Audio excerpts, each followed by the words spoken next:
toutes et à tous et bienvenue dans ce flash d'information. Point de presse ce mercredi 25 mai 2022 sur le programme de renforcement de capacité des guides du tourisme et le processus de présélection et de sélection de 54 bénéficiaires du programme. Présent, le ministre du Tourisme, de la Culture et des Arts, Jean-Michel Abimbola, a déclaré que l'étude des dossiers a été faite en toute transparence, suivant des critères bien définis. Cette liste ne porte ni des signatures ni des paraphres des membres du jury, montrant la fin des travaux a-t-il poursuivi, tout en invitant les médias à plus de professionnalisme dans le traitement de l'information.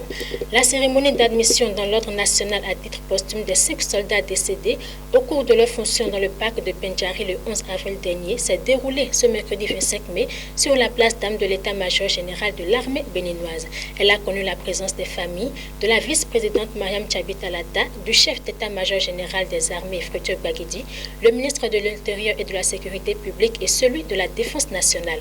Pour rappel, leur combat s'est arrêté dans l'opération Mirador de défense du territoire national. Hors du Bénin au Burkina Faso, une cinquantaine de civils ont été tués ce mercredi 25 mai dans une attaque perpétrée par des individus armés non identifiés dans la localité de Majouari, dans la région est du Burkina Faso.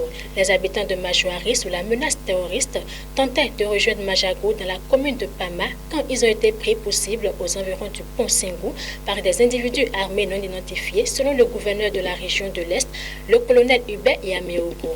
En sport, pour finir, la phase finale du championnat professionnel de basketball au Bénin va se jouer les vendredis 3 et samedi 4 juillet 2022. Le calendrier a été rendu public par la Fédération béninoise de basketball.